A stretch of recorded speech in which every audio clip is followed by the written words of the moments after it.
में रहते थे चौबे जी के घर।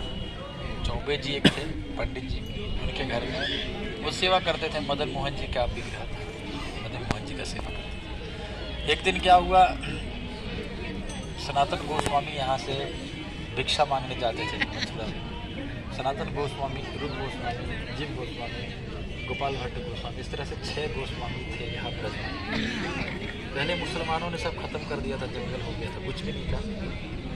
तो चैतन्य महाप्रभु हुए 500 साल पहले चैतन्य महाप्रभु आए, और चैतन्य महाप्रभु जो स्वयं कृष्ण थे, चैतन्य महाप्रभु ने इन गोस्वामियों को भेजा इस ब्रज में कि दोबारा से फिर से जो भी भगवान की लीला सही था उसको प्रकट करो।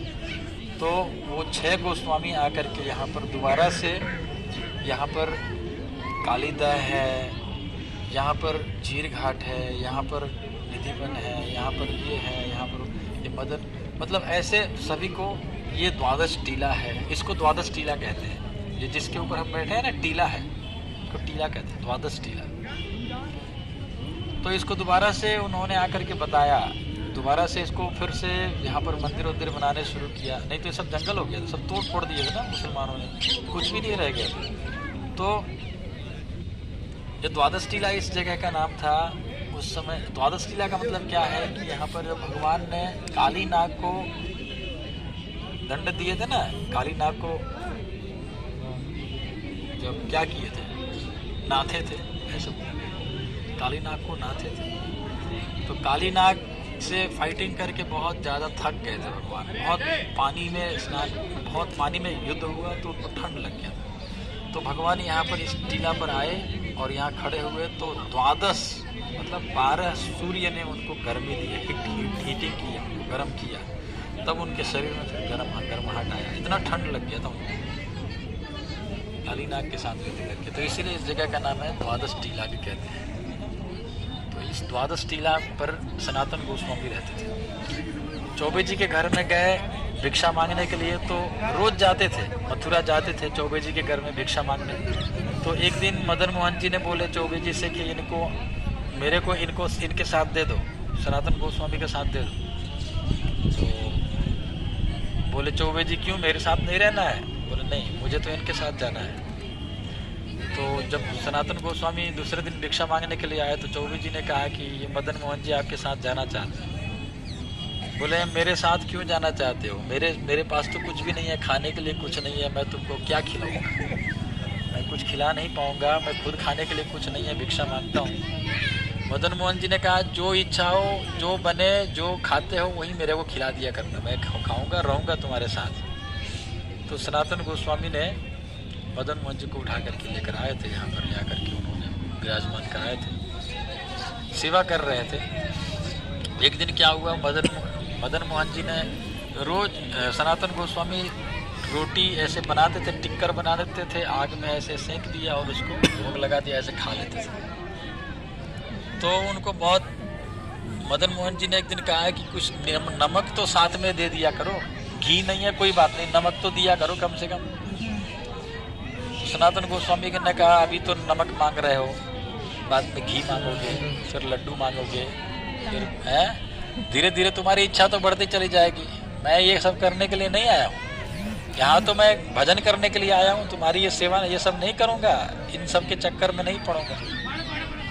तो मदन मोहन जी ने कहा, सनातन गोस्वामी ने कहा तुम्हारी इच्छा, तुमको अगर चाहिए तो तुम अपने आप व्यवस्था करो, मैं कुछ नहीं कर सकता हूँ।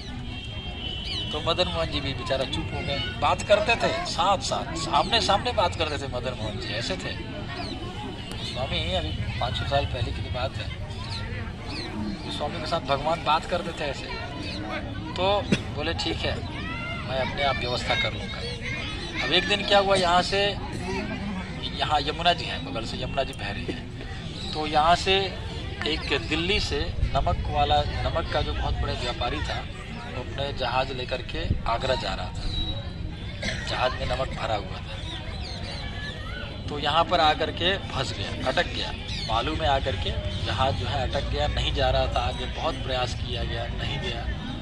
तो ऊपर देखे तो यहाँ पर बत्ती बल रहा था, यमुना जी से देखे तो यहाँ एक बत्ती बल रहा था, दिया जल रहा था। तो समझे कि यहाँ पर कोई ना कोई रहता होगा जरूर, यहाँ जंगल था सब, एक टीला सा था, यहाँ कोई नहीं था, यहाँ सब जंगल था। यहाँ तो अभी तो आदमी रहने लगे ना, उस समय कुछ नहीं। तो वो ऊपर चढ़ करके आए, यहाँ पर देखे तो सनातन गोस्वामी अपना माला कर रहे हैं, हरे कृष्ण हरे कृष्ण। बोले बाबा हमको थोड़ा सा सहायता करो, जहाज को थोड़ा ढकेलवाओ, वहाँ बहुत ज़्यादा फंस गया है, वो आगे नहीं बढ़ रहा है हमारे जहाज। तो बोले मैं इतना दुबला पतला, सनातन गोस्वामी एकदम दुबले पतले थे, तो मैं क्या ढकेल पाऊंगा तुम्हारे जहाज को, ये ढकेलेगा, इसको ले जाओ। मदन मोहन को दिखा दिए, मदन मोहन से इनसे बोलो ये कर सकते हैं, मैं तो कुछ नहीं कर सकता हूँ। तो आकर के उन लोगों ने प्रणाम किए, मदन मोहन जी से प्रार्थना किया, अगर ये जहाज अच्छा से चला गया तो इस बार जितने भी कमाई होगा उससे मैं हम लोग आपके मंदिर बनाएंगे। ऐसे बोल करके गए और जैसे थोड़ा थोड़ा सा धक्का लगाया बस चल दिया जहाज।